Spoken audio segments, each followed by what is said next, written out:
This talk is number 5 in the sequence of describing God's design for relationship.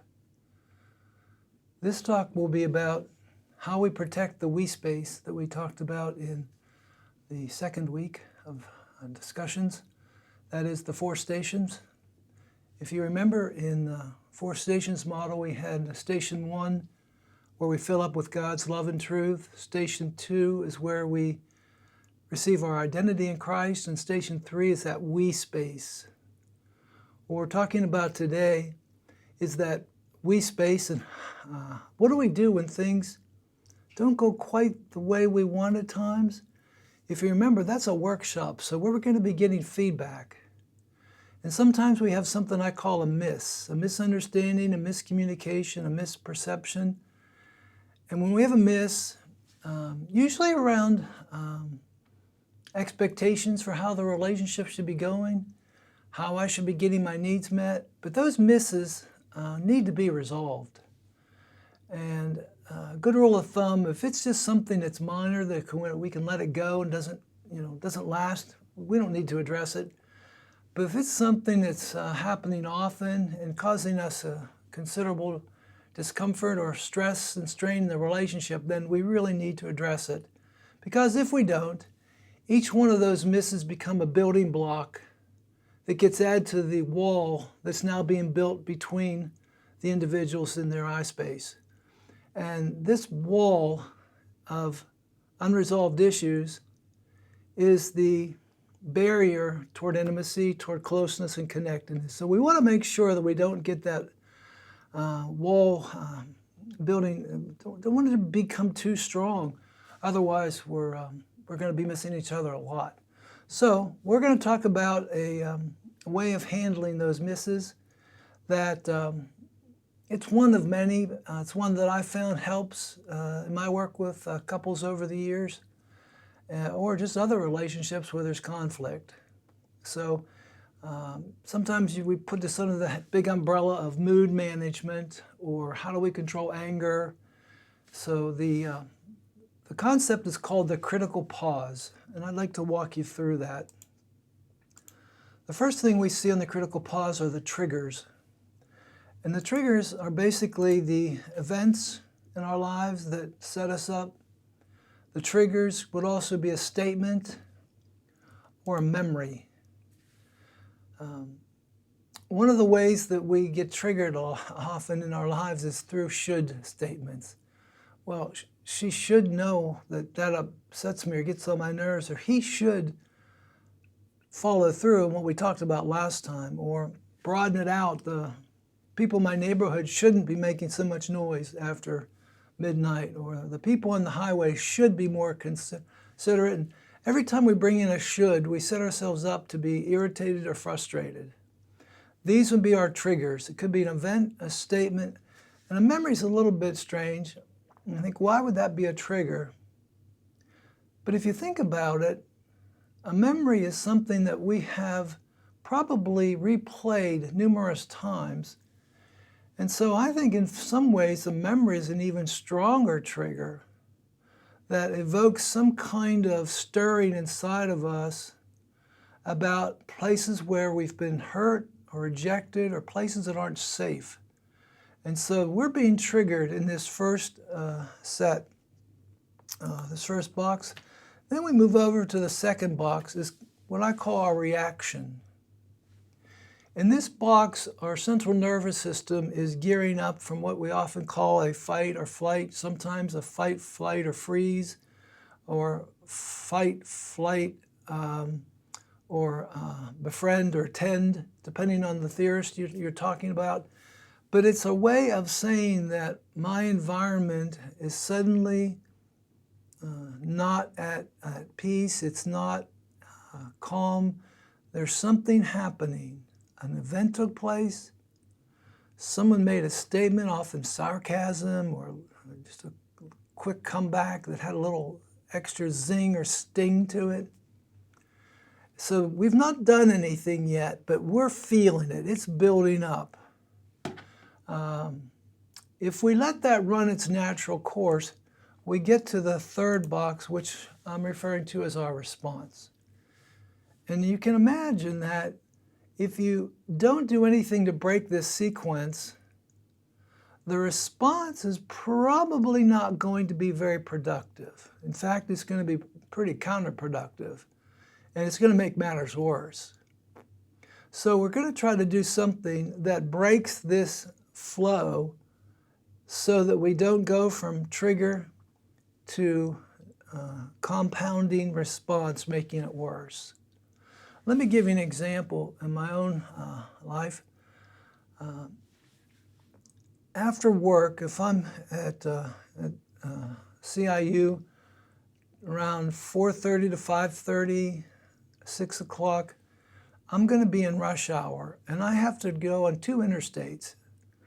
I get on the first interstate, and it moves along pretty well, but then as it gets to the next interstate, it's called malfunction junction for a good reason. And cars start backing up on the one interstate to get onto the next one. And sometimes you'll sit for 10 minutes, if it's really bad, maybe 15. And while you sit, you're waiting and hoping things get moving. Well, let's say I'm not paying attention and I leave a space in front of me in that line of waiting cars and trucks, and somebody comes zipping up just before the exit, cuts in front of me, and then proceeds to exit. And I say to myself, wow, they must be having a bad day. I'm glad I could help. No. I don't say that. I hope to get like this close to their back bumper and hope that they look up so I can give them the most intimidating, dirtiest look I possibly can. That would be an event where I'm driving, someone cuts me off. I'm triggered with, that is so rude, that is disrespectful. All my shoulds are lighting up the control panel. And my response is to get a half an inch from their back bumper, hoping that they look. Not a good thing to do. So what do we do to break this sequence? Well, let me suggest that we break it between the reaction and the response. And I call this break the critical pause. For the reasons I just mentioned, the pause means that I'm not going to do something in my response that's going to make it a lot worse. So my critical pause is similar, not quite the same, but it's similar to an adult timeout. Now the difference here is I'm not just biding time, but I'm very deliberately trying to get me out of that reaction to a place where I can make a healthy response. And that takes some work. And so let me walk through some of the things that we could do to make that critical pause work. But let me just say this also about going into the critical pause. You can't just go there without telling the other person what you're doing. Otherwise, that feels like avoidance or a good pout.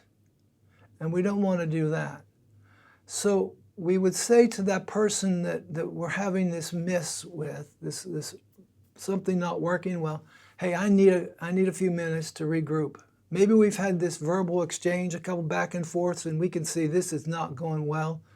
Let's time out. I'm going to go to my critical pause. I'm going to go get some time. I'm going to take a walk, and I just need some time, maybe a half an hour. Hey, maybe after the kids go down we can talk, or better yet, maybe we take, if it's later in the evening or at night, we take a get a good night's rest and pick it up in the morning. But I'm telling you I need some time, because if I don't take that, I can feel myself escalating, and I don't want to do that. I want to protect the relationship by not escalating. And the other person then will hopefully honor that time. Now, if the person has asked for time but has never come back to finish the conversation, then the person being asked for the time to take the critical pause is probably going to say no, because that's just avoiding things. We never finish it. We never resolve that problem. And so when you go in to the critical pause, you have to give an idea of when you think you're going to be ready to resume the conversation. And if you do that, then the other person is more likely to say, okay, let's take some time. So we're building up, we're triggered, it's built up, we don't want to respond, we go into the critical pause. A couple things to do while we're in there. The first thing we want to do in the critical pause is we want to examine what are the needs that I have that aren't getting met. And sometimes they're very legitimate needs. So I'm asking myself, how can I express these needs in a way that's not judging or attacking? How can I express them in a way that has a better chance of them getting met? You see, what's happening here is I want to be true to myself, what's going on, but I also want to be very intentional in working toward an attitude readjustment. I want to be able to adjust my attitude away from attack mode to connect mode. I want to find a way for us to be able to talk about this differently so we don't get in that same loop of point, counterpoint that we've had probably sometimes for years with no resolution. That's just not going to work. Why continue doing something we know doesn't work? And couples say, I don't know, I just do it. Well, let's stop. Pull out of the loop and take some time with that attitude readjustment. That's hard. That's hard. And some people use meditation. Some people might do something in nature. Some people might use scripture, prayer, music, something that calms and soothes my amygdala to say it's not a threat, you're okay. I can kind of get myself back to that centered place and feel okay. And when I'm there, and I can legitimately say, okay, I'm no longer interested in winning this argument, but I'm more interested in connecting. Then I'm ready to exit the critical pause. But if I can't get to that place where I'm ready to resume that conversation with a good response, and it's taken me a while, then there's a good chance that I haven't identified the real issue. In other words, I'm trying to recover from this one miss, but in reality, I have maybe a filter toward this other person that they're really like this. They really aren't very sensitive, or they really aren't very caring, or they're very rigid. But whatever filter I have, if it's still in play while I'm trying to resolve this surface or this first level miss, then I'm not going to be able to exit the critical pause because I'm still stewing. So I need to get to what maybe the underlying frustration is. And sometimes that takes some time, maybe even some help to get there, because it's probably been there for a while. I just haven't identified it. So when we're helping people, we want to make sure we're not just giving them symptom relief, but we're looking at some of the deeper level issues that might be happening in their heart and their spirit about how they feel mistreated or misunderstood or unappreciated. Then if they can get to that place, I can get to that place, okay, I don't want to fight to win. And as a result of us getting back together in a good response, I want us to get closer. I want us to connect. Then I'm ready to exit the critical pause. If I exit it before that, there's a good chance we're just going to go right back through the same steps of triggering, reacting, and responding. I found this to be very helpful for people who have that flare-up anger. What John Gottman refers to as that 0 to 60 response right away that's an indicator of a relationship that's in really serious trouble. This is sort of the Proverbs 15:1, that a soft answer turns away the wrath, the upset, calms it. And I'm not just saying put sugar coating in it. I'm saying deal with it, but in a way that moves us toward each other. One thing to remember in conflict issues or in places in the we space where we're working on resolving things is this principle that I just believe this is so powerful. I always want to connect before I correct. This applies to couples, parenting, coworkers, wherever we have conflict or wherever we're having relationship challenges. We don't want to lead with the correction. We want to lead with ways to connect. If we make the good connection, we realize, okay, we're on the same team with this. Let's work together. And of course, it doesn't always work, but at least it gives us a tool that we can use to try to prevent making those same mistakes of those angry words that do real harm coming from the inner room.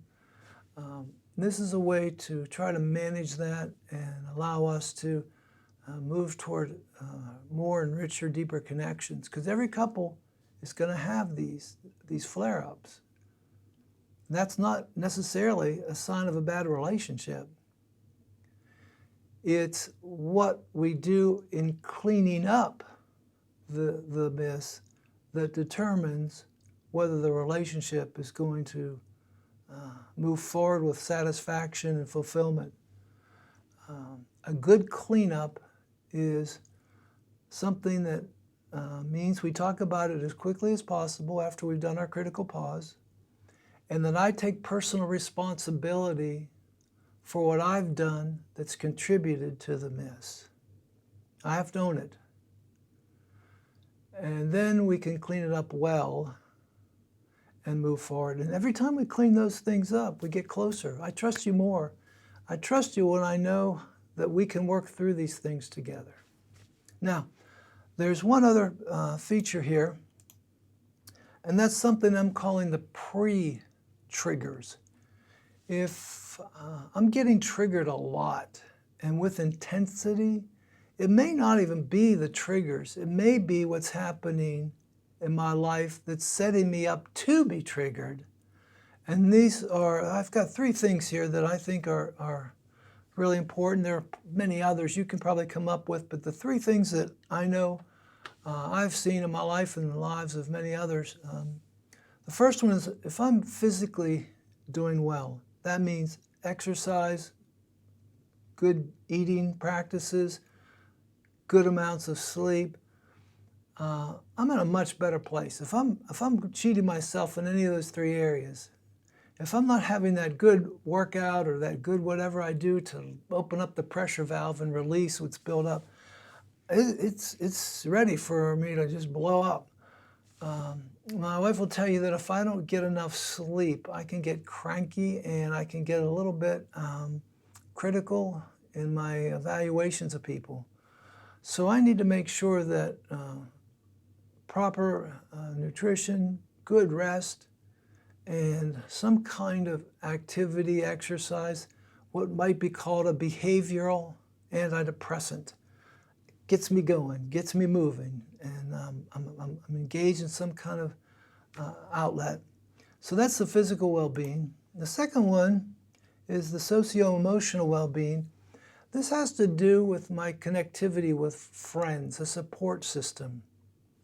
I sometimes ask young people, who's in your fan club? Who's the president of your fan club? Because that's going to tell me the degree of connection they have. We're made to connect.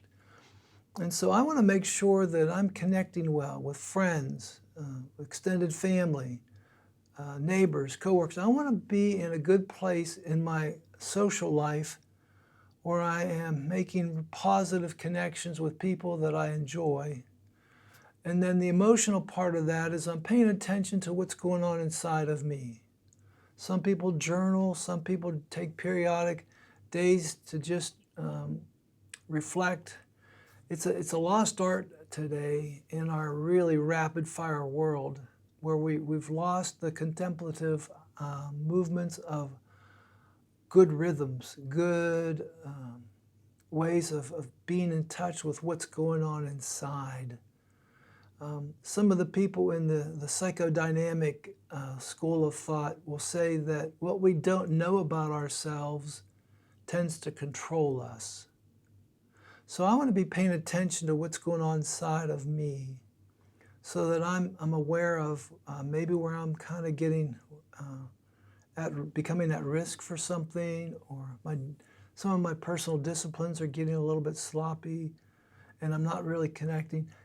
If you're working with someone, one of the first things you want to ask them is what's your degree of connecting with friends? Because this is an important diagnostic thought. The more isolated someone is, the more at risk they are for harm. It could be self-harm, it could be destructive thinking, giving up, hopelessness, serious depression. So I want to make sure that anyone I'm working with, I do a real good check on what their social support system looks like, of all ages. And if it's not good, that's something we're going to work on right away, because I need them to be in a supportive environment. And one of the things I do when I go to a new place is I look for the churches or the communities of faith that have good small group programs.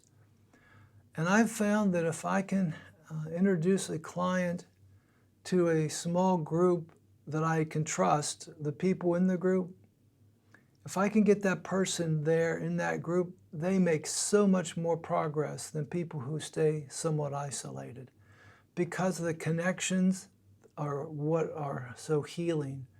We want to be known, we want to be enjoyed. We've got a lot to give that we're not using, so let's get connected. If we're not doing that, we're at risk for being triggered.